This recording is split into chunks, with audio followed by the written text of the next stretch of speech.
Hey everybody, welcome to season 2, episode 10 of Geek.0, where you're just one bad day away from being us.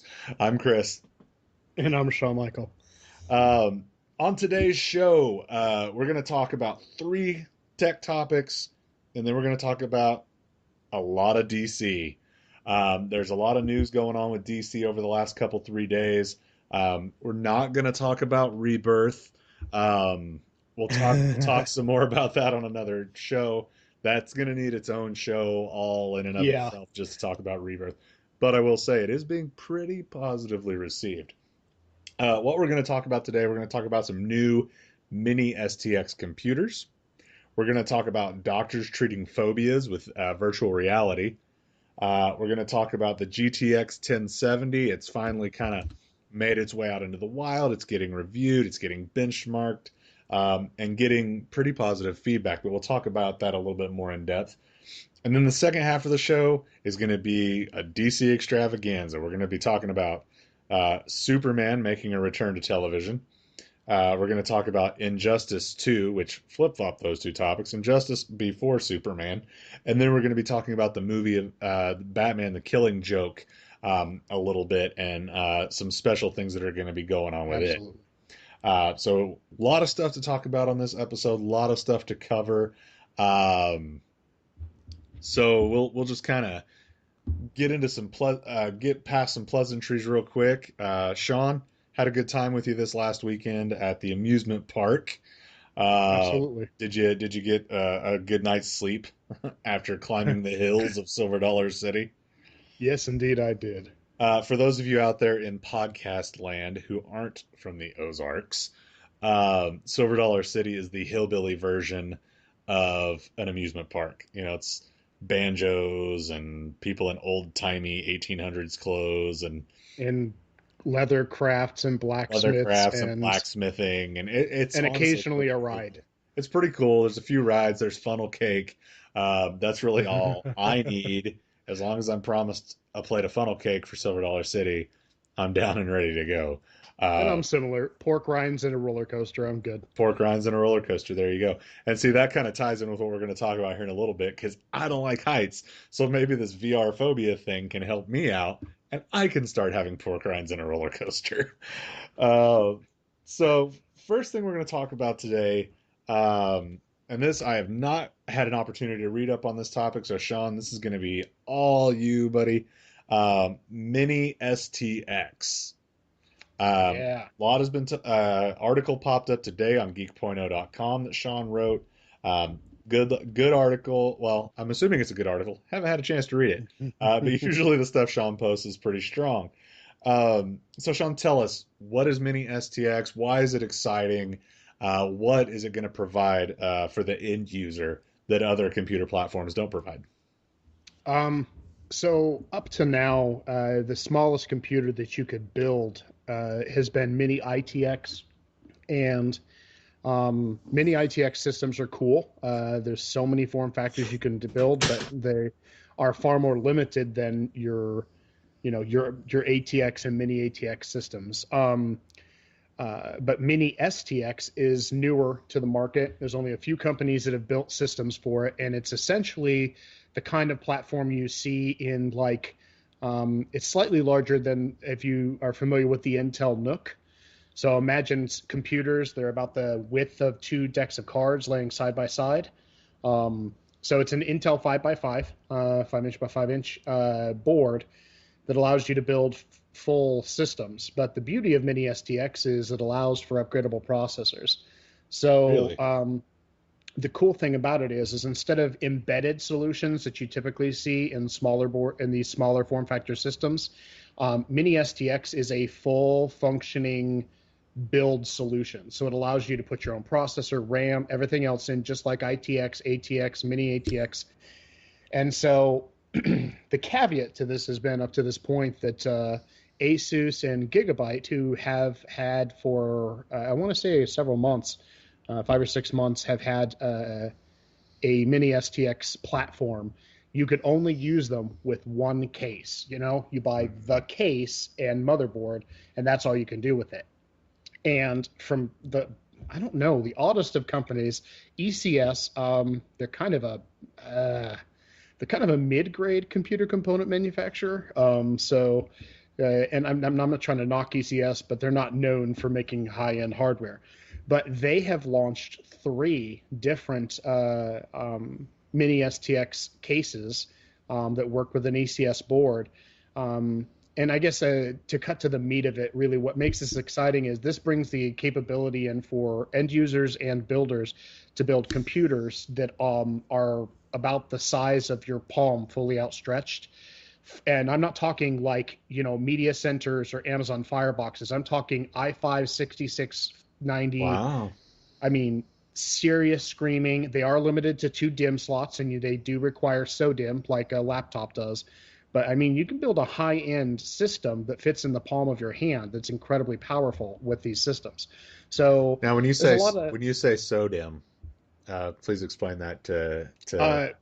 okay, so RAM sticks come in, for those of you who have seen RAM that goes into a computer, there's the full size RAM, which is usually 240 or 248 pin RAM, which is the long RAM that you find in your desktop computer. Laptops use a much shorter version of that, a 204 pin variant, and it's called a SODIMM. And it's just the little stick of memory that goes in your computer. So these Mini STX systems will use the smaller laptop size RAM in them, obviously to accommodate the form factor. Is there a RAM rating on these boards? Do you know? There is, I want to say that right now 16 gigs is the max. It's better than my laptop. I'll say that. So. Yeah. So, but I mean, as with anything, that's going to change. I think that has more to do with the RAM itself. With the soda. Exactly. As we move into DDR4, that's a little more robust. We may start seeing some 16 gig sticks in it as well. So, now, is this going to cover how would you GPU with these boards? Is it possible to do a PCIe type video card, or is it a form factor issue that causes? Yeah, it's a form factor issue right now. So embedded right now is whatever the SoC is that you have as far as the CPU is concerned is going to be your graphics. But as time goes on, a couple of these Mini STX systems we've seen are kind of thick, if that makes sense. They're tall. Yeah. And I'm wondering if what we're going to see is some cooperation with companies like AMD, like the R9 Nano, some micronization of these, or some of the older fanless Radeon HD style cards. Right now, just because of the form factor, obviously, your Titans, your 980s, we're talking 11-inch cards. Yeah. They're twice as long as the system itself is. So you're not going to be pumping any high-end graphics out. But if you're looking for a powerful workstation for your desktop, something you could snap on the back of your monitor in a VESA mount, this is a really compelling solution. Well, and it's saver. It's a nice portable solution too. Absolutely. To get a little bit more horsepower than what you can normally get out of a laptop, unless you have a $2,000, $3,000 laptop. So. And as it stands, the only drawback is obviously with your desktop PCs, your power supply is built into the desktop. Right now, if you're going to be running a high-end processor like that, it's going to take a lot of juice. So the drawback is you're going to be looking at an external power adapter similar to the original Xbox 360. They go brick. So, yeah, you're talking a fairly hefty brick to provide the power necessary to draw. So there are some limitations, but it's one of those things. It's a niche market. But it's an incredibly compelling one for certain people, So there's a segment of the population that's going to be extremely interested in these. I am. I want to build one just so we can see how these things run. So that's on the build list. So it'll be a very interesting project once we get started and get to see how these things perform as far as real world is concerned. But Gigabyte, Asus, ECS, they're all in the game right now, and we'll see how this kind of pans out as it moves forward. Awesome. Maybe someday, I doubt it, but maybe someday Mini STX will have the capability to handle VR. I doubt it. It's going to be a long way away, or they're going to have to figure out how to. We're way off. They're going to have to figure out a way to shrink GPUs big time. But VR. we talk a lot about VR. We write a lot about VR. Um, Geek.0 is definitely the conductor of the VR train, pulling out of the station. Uh, Woo, woo, woo. yeah, woot woot. We are definitely into it, and we always talk a lot about the fun part of VR. You know, zombie games jumping out and scaring you, and stuff like that, and um, virtual Call of Duty type, first person shooters. Excuse me, had a little Yeah. yawn there. But there's been a couple times we've gotten the opportunity to talk about what VR can do from a betterment of life standpoint. You know, we talked a while back Yeah. about the virtual storybooks. We've talked about what was the other virtual reality topic that we talked about? The very first surgery that happened in VR, Yeah, the first surgery. live cast in VR for people to watch, Yeah, the VR and surgery, the VR for the premature babies. So we've talked about several ways that VR has the ability to improve our lives as people. yeah. And one of the new ways that we're seeing here is that doctors have started taking to virtual reality to treat people's fears and phobias. And we've got a great Sean, once again, man, the guy's been busting out content like a bear. Got another great story on the site, talking about how a patient was able to treat their arachnophobia with virtual reality. Correct? Actually, in this instance, it wasn't a patient. So Oh, my you're apologies. just no worries. You're just mixing up two articles because this just that's what happens when we talk about so much stuff right before the show. So we posted an article a couple weeks ago, or actually a couple months ago, maybe a month or two ago, about research being done by a number of major universities in the U.S. and agencies, health agencies outside of the American Psychiatric Association, I believe, as well. And the effect where they've been testing it with patients and its effectiveness at treating phobias, fears, Mhm. and anxiety. But in this instance, it was actually an editor for Kotaku who has a Okay, right. deathly fear of spiders. He's got arachnophobia. And he threw on an HTC Vive Mm. and played an arachnophobia game. Um, and it was quite clear as he started this that he was very Was uncomfortable with not a the fan. process. Right, Yeah. right, right. But it was interesting to listen to him talk through this process, hear the apprehension and fear in his voice, and his, watching his reaction, but to see how he adjusted to that environment and how I don't necessarily want to say he stopped being afraid at all. I think it's going to take more than one session of a VR game to do that. But he became much more calm through the process, and he explains, a number of things about how his interaction feels. It was very, very impressive, and to see something like that for somebody who's a serious arachnophobe, my wife is one. Hmm. It kind of, it carries a big significance as far as, the potential for the future. We call it on our site, we call them life tech. Hmm. Anytime that we find a technology that impacts our daily lives, and the way we live, this is definitely a very real example of life tech and how VR carries a whole lot more potential than just entertainment there. Yeah, absolutely. And this kind of this is a little bit of a personal issue for me too, because I definitely have issues with heights. Heights and I do Yeah. not get along. It definitely prevents me from doing roller coasters, among other things. Um, Not a huge fan of flying. I do it a couple, three times a year, but I'm not a huge fan of it. Not a Definitely will not ride in a helicopter.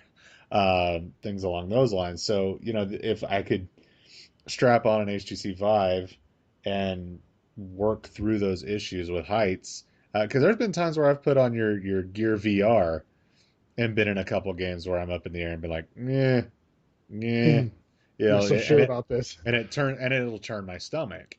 So if it's one of those deals where I could work through that's actually really exciting to me, because it would definitely open up new things. It would definitely open up new experience and new things for me in my life.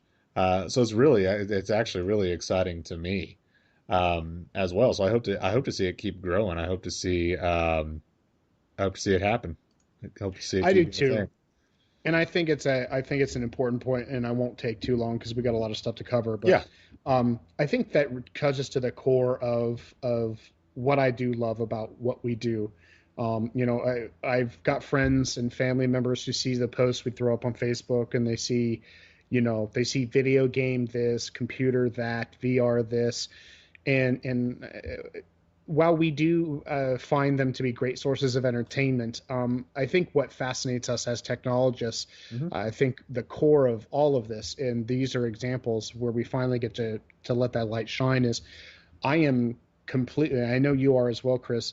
I'm completely enamored and drawn in by what tech represents to our society. Yeah. I think that it's an amazingly motivational and um, uh, I don't know the word I want to use is it's a tool, an element of our society that pushes us forward, and tech exists in so many more ways than just computers and video games and everything else. But any innovation that we make that finds a new way to help us see our world or engage with it, to me is a very cool concept. And these are examples of how something we design where initially it's used for gameplay and entertainment because that's the way you draw the money in sales so that you can get the money to develop what you really want to, the things that make a difference. These are examples of where these technologies start with gaming and entertainment, and then they get the opportunity to branch out and show their true colors and how they can they can improve lives and better society and show their true colors for their potential. And so I think it's just a great example, and I'm very, very excited, like you said, to see where things go from here for VR. I think that we haven't even scratched the surface for the potential for what that can do for society. Absolutely. Absolutely. Um, and if they're gonna have VR, you're gonna have to have a video card that pushes it. So a nice transition here to talk about Segue. the GTX 1070. We talked a lot. I don't think it was the last episode. Well, yeah, we did. We've talked actually quite a bit about the GTX 1080, and we actually As the rest of the tech media has for as everybody has because since its announcement. it has absolutely, totally, completely set the GPU market on its ear. It has Yep. changed everything. It's flipped it upside down. This, performance from a card like this before you're talking 2 grand plus to get this kind of performance that you were getting out of the GTX 1080. Now for less than $500. Um, right? It's no less than $600. Excuse me, less than 600. Um, Yeah. If you're if looking you for don't the buy the found, GTX, yeah, if you don't buy the Founders Edition. yeah. So we actually got an opportunity this last week on Friday to build a computer that used Yeah. the GTX 1080, and we'll talk a little bit more about that at the end of the show. Um, but the GTX 1070 is going to be the GTX 1080's little brother, just like how the 980 and the 970 are big brother and little brother. But in this case, little brother has got plenty of muscle to go right alongside of big brother. Yeah. The reviews are coming in for the GTX 1070, and they are absolutely phenomenal. Basically, the consensus among the tech public is if you don't need to have the biggest, baddest, and fastest, you should buy this card because it still blows everything else out of the water that isn't the GTX 1080. So, man, talk about that a little bit. I mean, you've put in a couple posts on it. I know I want the Asus Strix 1070 because Hmm. it's pretty and it's powerful, Yep. just like my wife. But tell us, Brownie man, points. the GTX 1070, dude. Talk about it because the thing has been killing it on the So tests. yeah, it has. So shy of one review I saw, and I'm still kind of going through some of the metrics. Did somebody have to put a fly in the ointment? Well, not necessarily a fly in the ointment. They got really technical, Ah, and most of the sites that have gotten their hands on the 1070 and put it through the benchmarks have found it to be not only a suitable successor to last generation's leaders, beating the Titan X and the 980 Ti, but surpassing it. I did find one site. Who in their tests they found that in a number of areas the 1070 lags just a bit behind the Titan X in games. Um, and so, but the general consensus across the widespread media is that the 1070, which is a $349 card, or a $449 card if you want the NVIDIA version that's slower and less powerful, or it's not as good looking. Um, it dusts the 980 Ti, the Titan mm-hmm. X, and almost every card AMD manufactures. The only caveat to that seems to be that the Fury X, the biggest, baddest of all of AMD's cards, Yeah. particularly I do believe in Hitman, and we'll get to that in a second. It seems to beat out the 970, and it really gives the 1080s a run for its money in the title, and that comes back to optimization. So there are games out there that actually have specific drivers written for them. The Hitman is one of the Gaming Evolved games, and Gaming Evolved is AMD's platform, much like the GeForce Experience. It's that optimization that AMD makes with the Yep. software manufacturers. So that game is optimized to take full advantage of everything. So basically, it's got handwritten code to make it work better on an AMD card. So aside from that particular game, almost everything that they've touched with this card has just been mind blowing. To give a short, sweet version of it, running through some of the reviews, quiet beast of a graphics card that delivers more for less in every possible way. The 1070 isn't as fast as this big brother, but it costs 36% less. And when you compare it to the Titan X, it's up to 9% faster and up to 55% cheaper. In every test we ran, this is Tom's Hardware, by the way. Okay, in every test we ran, the GTX 1070 is as fast as or faster than the $1,100 Titan X. Wow. So it Wow. just and it keeps on going. The general consensus is unless you're wanting to play 4K, or I should say 1440p ultra at 60 FPS, the 1070 is the sweet spot. Yeah. Um, Yeah. and even then, if you get the 1080, if you're wanting to play at 1440p at ultra, even the 1080 is still at that point where it's just not quite fast enough to consistently deliver 60 FPS in ultra. But the 1070 still runs 4K visuals better than a 980 Ti and a Fury X. So I mean, seriously, this card it's mind-numbing to think that this card is delivering power and performance like this at a price point that's under $400 or It just at. it's insane, and it makes Yeah. me really, really happy. Uh, because You and everyone else. I know I wasn't going to be buying any Titan X, blah blah blah, Ti, Oh, nope. yada yada yada. And I'll be But a honest, 1070, at 1070, I'm but a very interested in. 1070. Because honestly, the cost of what a card would be to run virtual reality was going to keep me from looking at getting a virtual reality headset. So it all kind of ties together here, man. You in a way, it's almost like you wonder if Nvidia was going to release their own virtual reality headset because they built Right. this card. Almost it feels almost specifically to power virtual reality at a consumer mostly friendly price. Um, so it's And I just think it's that's just a crazy. I think that's a key point that you make there. Not that NVIDIA necessarily has a specific bias. But I think NVIDIA is not stupid. They're a Yep. company that has done extremely well and made an obscene amount of money doing what they do. And they have a lot of very happy fans. And they're like everyone else. They see the handwriting on the wall. They see that VR is the new frontier. And unfortunately, to play on that frontier, you have to, pay the price of access. Yep. And if the price of access is going to have to be an $1,100 video card, if that's the only option they've got, It'd kill they the realize technology. that the price of admission for that party is extremely high, and it's going to Yep. seriously limit who gets to play.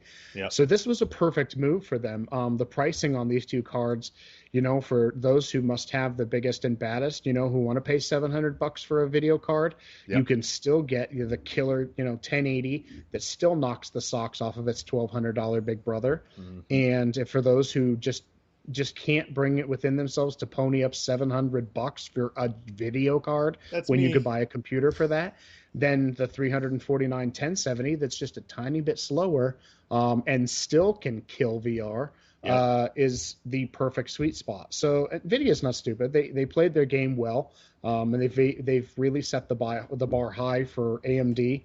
And obviously these things are going to sell like hotcakes. I know I have my tracker active and I keep monitoring it, waiting for the email to come through to tell me when it's in stock. So I Yep. mean, it's just one of those things. It's definitely going to continue to be a well talked about item for definitely the next few months. Well, I know I'm probably going to start donating plasma next week, so that way I can start saving up to get one. Um, so extremely exciting. I love the You heard idea that, of this. folks. This So, man's so excited. He's literally going to give his blood, sweat, and tears to get yep. this card. You get an hour break to watch The West Wing or something too. So, you just This lay is there. true. So, it's all right. I'm willing to endure getting stuck in the arm, and being really cold at the end, Yeah. to get this card. So, ladies and gents, that's the tech portion of the show. So welcome back everybody that wants to listen to the DC portion of the show, because I'm sure some of you may have tuned out and tuned in, and that's okay. Everybody geeks about different things. So we're gonna talk about three topics here. The first one's gonna be Injustice 2. Which I'll be honest with you, until Yeah. today, and you posted the article in the trailer, had no friggin' clue Injustice 2 was a thing. Now I'll say this, not shocked. No. The first game did very well. It was fun. I mean, it was a Mortal Kombat skinned with DC characters. And that's perfectly fine with me. Yeah. Anytime I can take Batman and have him beat the crap out of Superman, or Aquaman, or the Flash, or Wonder Woman, or whomever, or Lobo, it's fun. It's an enjoyable It is. game. Watching the Batmobile slip in from the side and run guys over is mildly hilarious. So it's really interesting that there was really no hype or lead up to this game.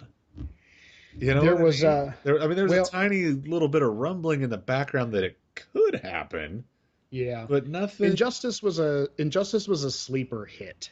So it was that game that they got released as a digital, and then they had a retail copy, Yeah, and it never was. You never go in and see people like asking for a copy of Injustice. You know what I mean? Or hey, did my pre-order come in of Injustice? but it's And weird like because you it's like said, everybody has a copy of it. yeah.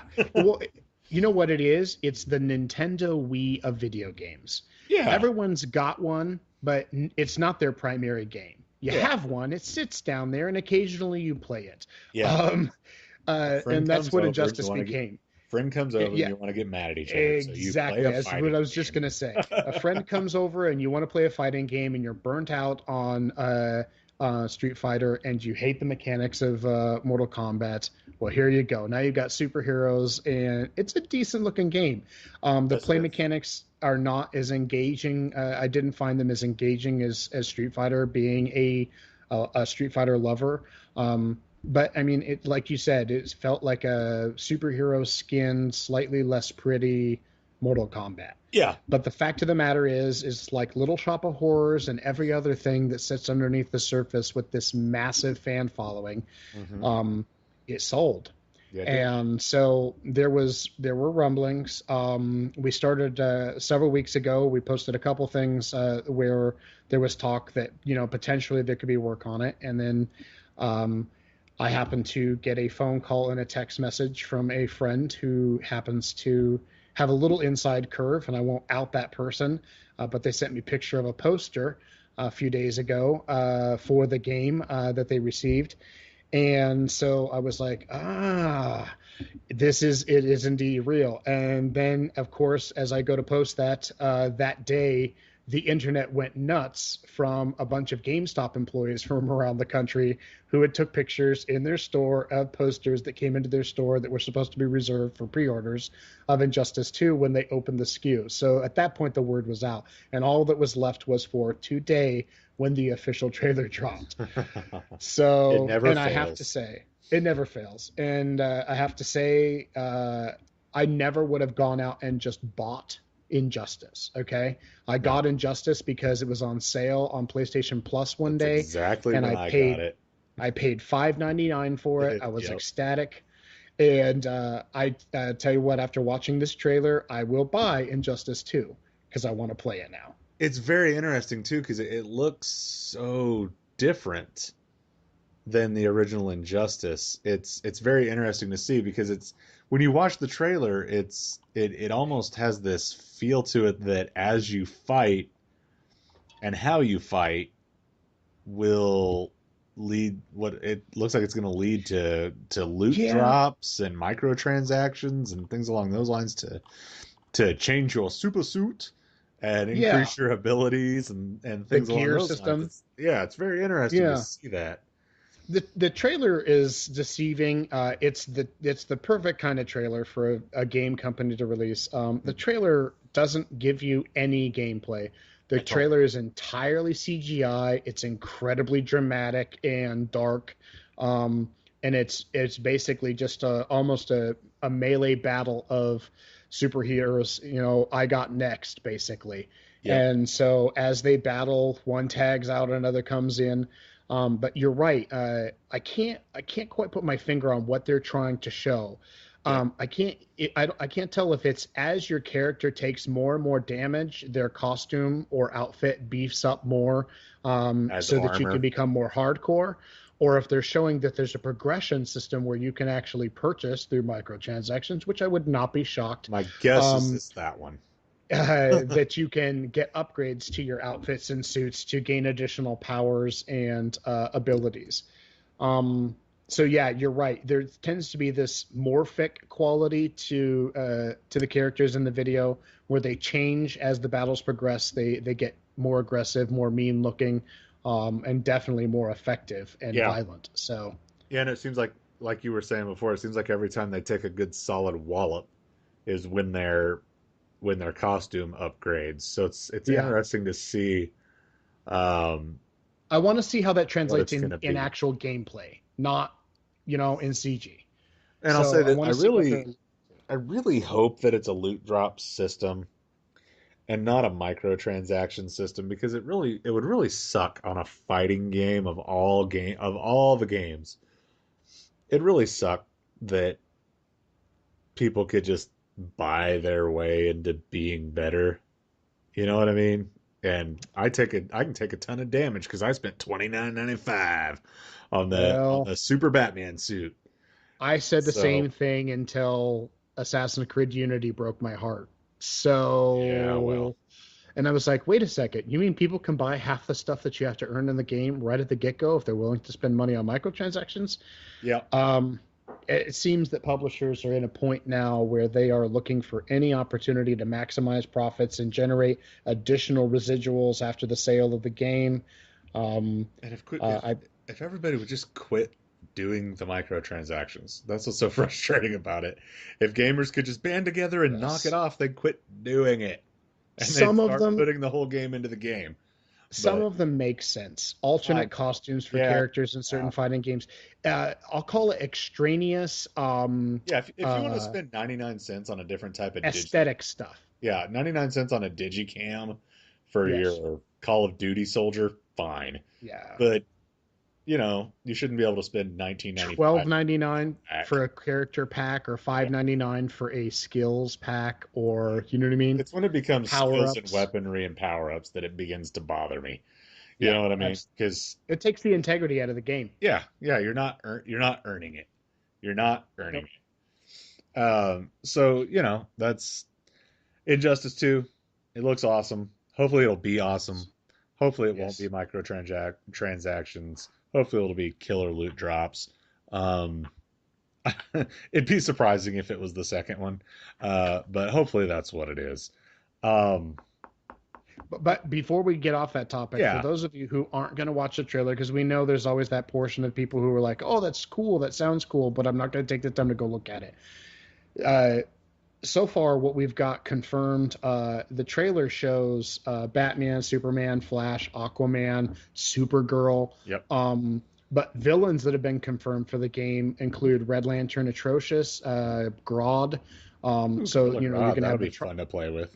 yeah, Metropolis, Gotham City, Atlantis. I mean, there's just it sounds like they've realized that the game has appeal. They're going to ride this superhero thing to death, and so they're going to put as much content in it as possible. And I honestly think there's a chance it could be fairly decent. I Yeah. hope Warner Brothers doesn't jack it up. So we'll see. Well, The it game should be. drops. Go Oh, ahead. go ahead.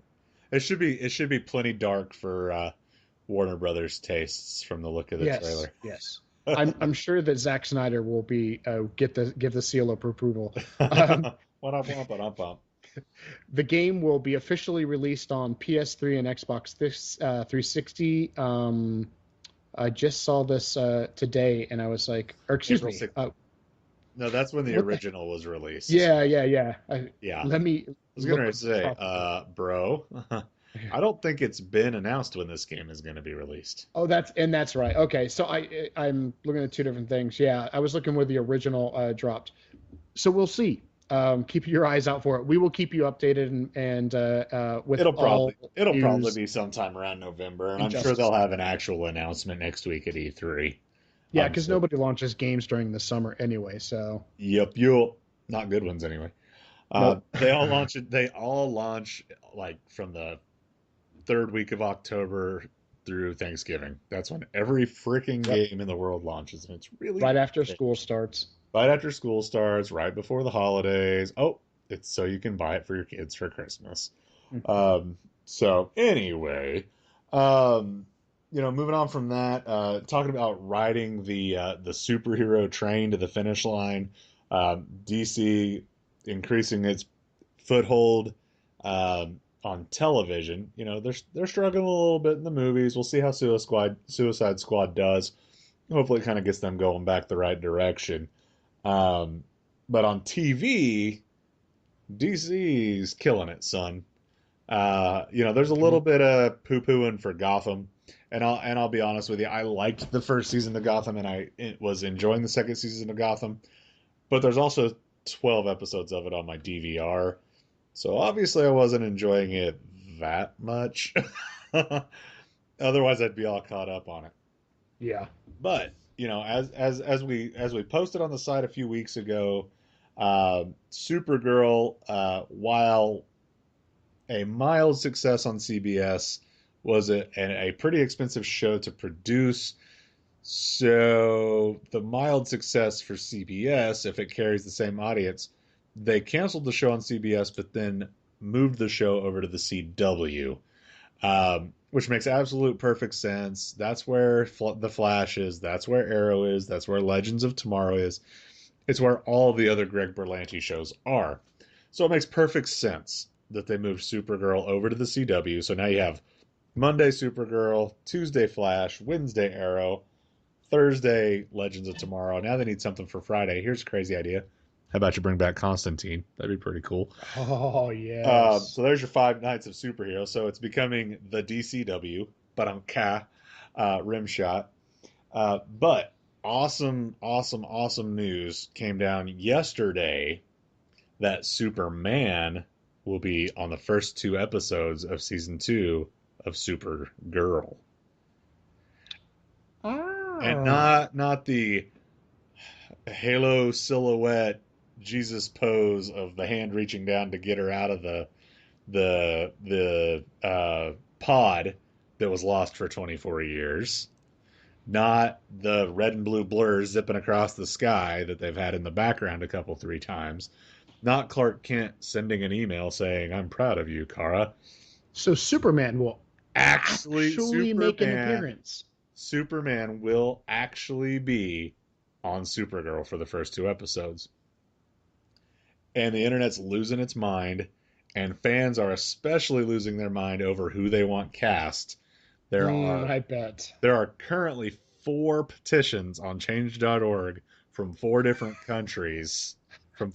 There are petitions from the United States, Brazil, Cyrus, and Israel dating back to April wanting Tom Welling to reprise the role of Clark Kent / Superman in the new season of Supergirl.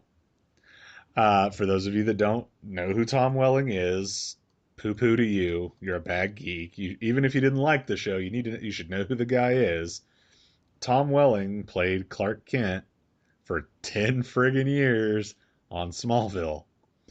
And I just don't know his name. Yeah, so there you go. Tom Welling has already been Clark Kent for a decade. And do you remember what network Smallville was on? The WB. The WB, which became the CW. Yes. It's the granddaddy of them all, man. It's the show that kicked off DC being on TV. It's the one that gave it viability. If Smallville had not happened, the Berlantiverse, the Flareoverse, as I'm now calling it, the Super Legends of Flareoverse, would not exist. It wouldn't be there if Smallville had not proven that they could make money doing superhero shows. Wouldn't be here watching awesome episodes of The Flash right now. And as someone who did watch every episode, all 10 seasons, waiting and waiting and waiting for Tom Welling to friggin' be in the Superman suit, we all felt pretty gypped and ripped when you barely saw him in it, and it was pretty much just CGI at the very, very end of the season finale. So to me, it would make a lot of sense on multiple fronts, because fans of Smallville will come back to check out Supergirl, which it had a huge following. You're going to get fans to be happy because there was a whole lot of backlash about the fact that he was Superman. In a 10-year show, he was Superman for about 2.5 minutes at the end of the series finale. And part of those 2.5 minutes was a red and blue streak across the sky. So, yeah, there was some pretty ticked off people, myself included. Now, there are definitely other people that could fill the shoes of Superman. There's some interesting casting ideas out there. Matt Bomer is an interesting cat from I like him from the dadgum show, the USA White Collar. Because I could remember the name of the character, Neil Caffrey. I couldn't remember the name of the friggin' show. White Collar, who at one point he has voiced Superman in a DC animated series, or not series, DC animated movie, Superman, I believe, Unbound. He has voiced Superman. He has the ability to play multiple styles, which was shown through White Collar. He can play nerdy geeky. He can play super buff dude because he was in Magic Mike, so the dude can obviously pull off being in awesome shape. He has the square chin and all that, so he makes sense. I've heard the name John Hamm tossed around. That ain't gonna happen, folks. If you think John Hamm's gonna do a CW show, I don't see it happening. It ain't gonna happen. I'm sorry. I'd love to see it, but it ain't gonna happen. Plus, the rumor is that they're looking to go a little bit younger, which probably also hurts Tom Welling's chances. But I don't know, man. What do you think of the fact that Superman's going to be on Supergirl? Do you have anybody that you think would be a good Superman? Do you do you agree with me that just for fan service, it should be Tom Welling?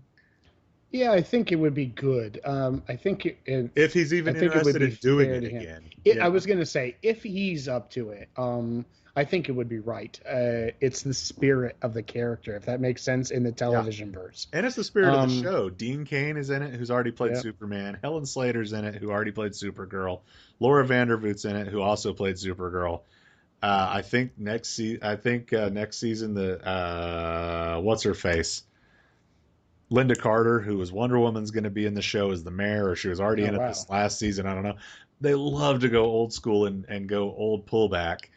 On the Flash, you have John Wesley Shipp, who played the Flash in the old TV show as the Flash's dad.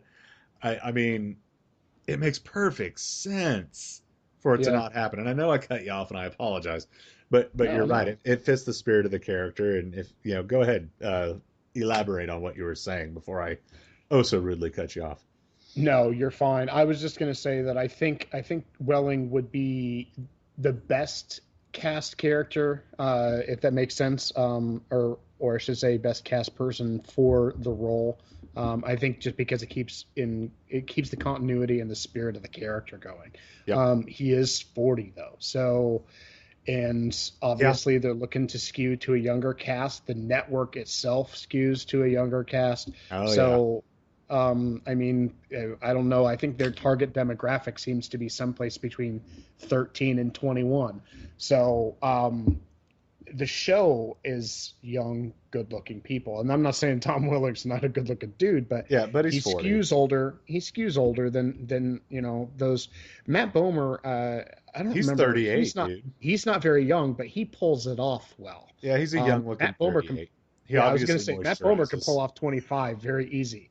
Yeah. So, Yeah. um, And honestly, he looks quite in certain shots, he looks quite a bit like Henry Cavill, who he plays does. Superman Yes, in he's the easy to in the confuse with Henry movies. Cavill. Yep. So it's almost like, yeah, we're not going to get Henry Cavill. Andrew Kreisberg said that it's not going to be Henry Cavill.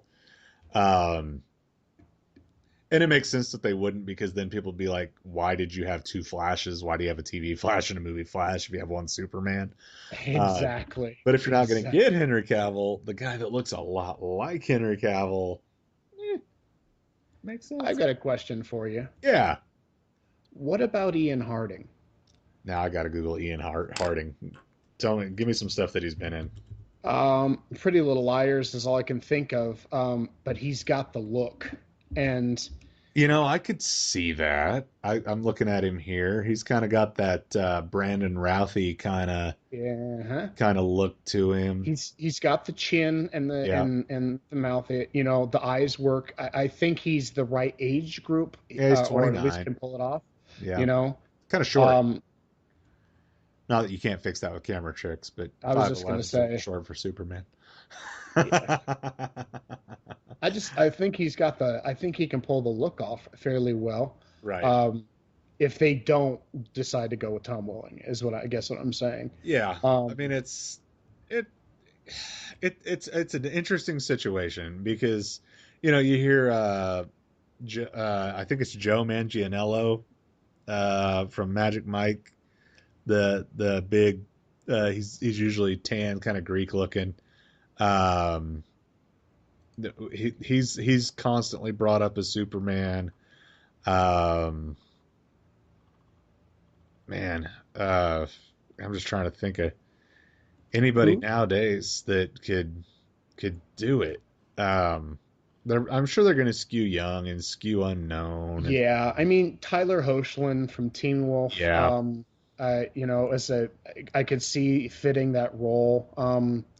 I I don't know about Brett Dalton. Obviously Welling. I yeah, still like Ian Harding. I really yeah, do. Looks wise.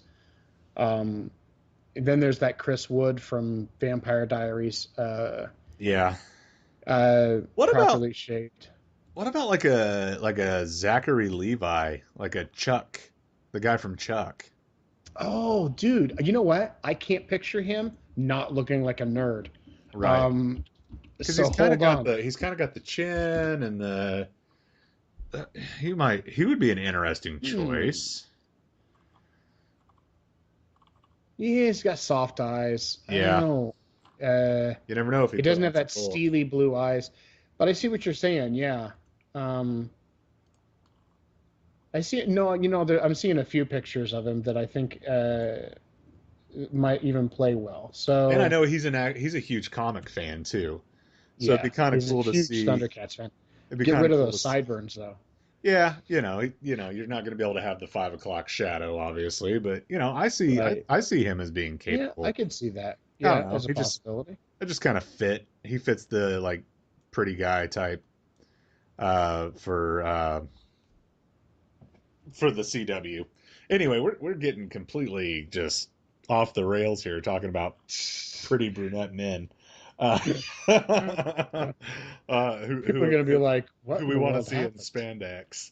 Uh, so we probably ought to get back on topic. And this is something that man, I've been excited about since the instant I heard Mm, about it, and I can't wait for this to happen.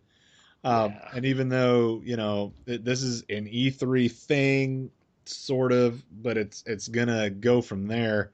Batman: The Killing Joke is going to premiere next week at E3, but Yes. they're gonna show it as a Fathom event.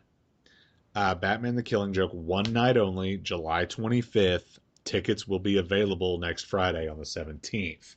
Um, I For those of you who I just can't. got confused by that whole statement, Yeah, The that Killing was Joke yeah. is actually being released as a very special edition Blu-ray disc. It's being released Yes. for the first time on Blu-ray, and to commemorate and honor the monstrosity of awesomeness that is going to be that launch. One of the Um, seminal comic books ever being yeah, a adapted into classic something like Alan film. Moore graphic novel. The is it Fathom Events? Fathom Yeah. Events is putting together a nationwide one night showing of The Killing Joke in theaters. So it'll be July 25th, I believe, and tickets go on sale June 17th, Yes. if I've got my stuff correct. You got that And right. And thank you for putting that much more eloquently than I did. Apparently, I'm too excited to be able to handle it. no worries, no worries. And the frustrating part is we put all the information up. Thank God for Chris catching this. I had posted about the Killing Joke release itself last week or the week before, but I totally had missed this theater side of it. And they haven't posted the listing of locations on their website yet. So I'm going nuts because I want to know if it's going to be in town. So Yep. Well, and very excited. here's some really cool buzz about it.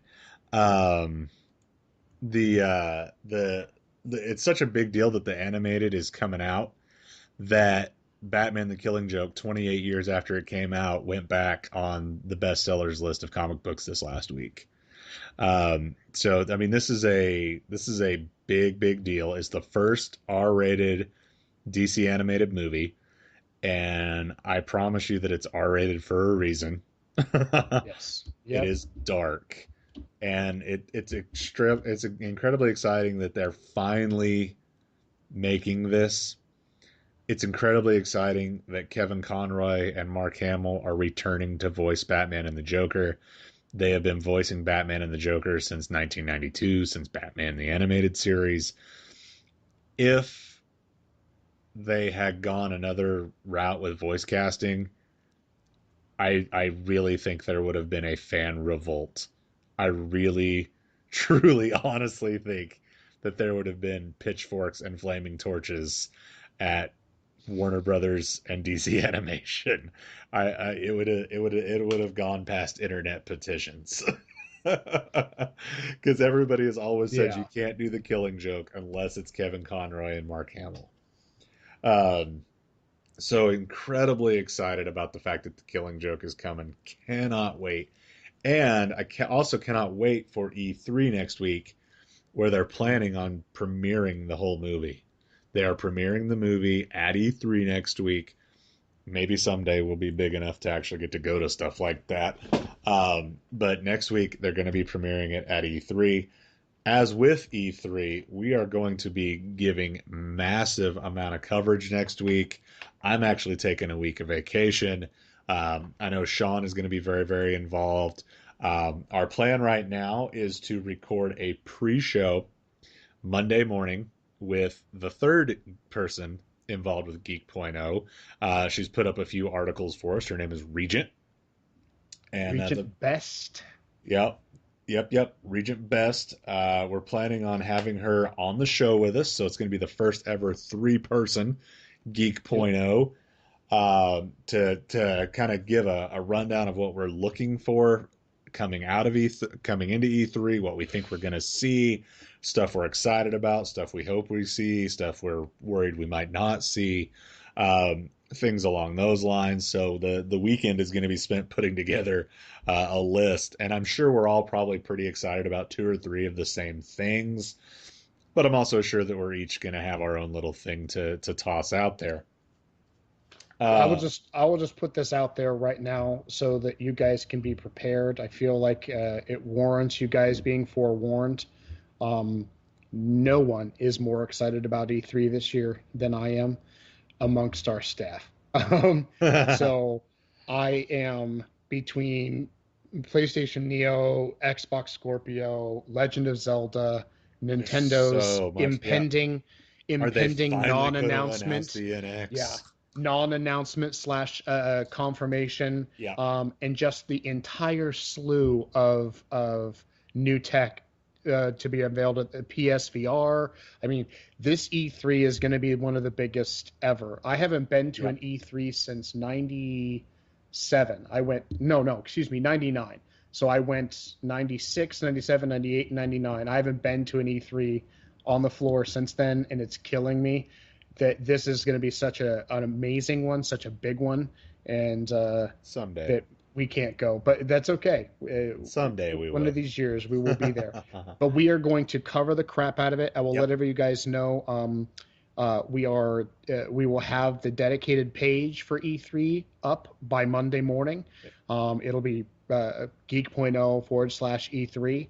It's where you'll find all of our coverage for E3 moving forward. Excellent. Um, that way, we've got some dedicated places for videos, live streams, everything E3 that you could possibly want, so we can make sure that we stay on top of it. To keep track of all the content, we're probably going to split up and cover different sections. That way, we've got an individual person dedicated to a certain line. I'm pretty sure Regent's going to want to cover the Nintendo side of things. Um, That's so fine. Chris and I may have to Rochambeau over who does PlayStation versus Xbox. Um, I'll but let I'll let you have Xbox. I know you really want. so Uh, what there is to know is that it's going to take the team of three of us yes. working constantly to just keep up Tuesday with and the Wednesday are sheer going to amount be of a long announcements. couple days. Yeah. Doing an event like this where you can't live blog from the event is so much more challenging, because you're constantly fighting to keep up with the stream of information and data. Um, and in the midst of all the news announcements that are going to be going on, there's also going to be the press conferences. So it will be a whirlwind couple days. And so be prepared for a ton of content. I apologize if you're a fan and you liked our page and you're going to see notifications popping up every Oh few yeah, your seconds. Facebook's But getting ready to between, explode, folks. yeah, So be exactly. ready. Yep. So to go along with that, honestly, I'm just really impressed with us that we're actually going to attempt this. So it's gonna be very exciting. Yes. Last year we got a lot of good traffic out of E3. We plan to try to get even more this year. So stay tuned to geek.0.com, GEEKPOINT, the number 0.com. And with that, we've also got something else going on that Yeah. we want to let you guys know about. In honor of E3, we're doing G3. That's the Geek Gear giveaway. Yes, Our indeed. Facebook page hit 200 likes this week, and in fact, it has blown past 200 likes. Yes, it Um, has. We're up in the 230s now. Not bad for 1 week. And when we get to 300 likes, 300 likes on our Facebook page, We uh, will knock a child downstairs. we'll knock a child downstairs. No, No, just kidding. Just kidding. we've got a giant pile of geek swag. We're Yes. talking Funko Pops. We're talking T-shirts. We're talking Special edition pops, special edition t-shirts. Yep. pops, all kinds of geek stuff that we're going to give away to one lucky fan.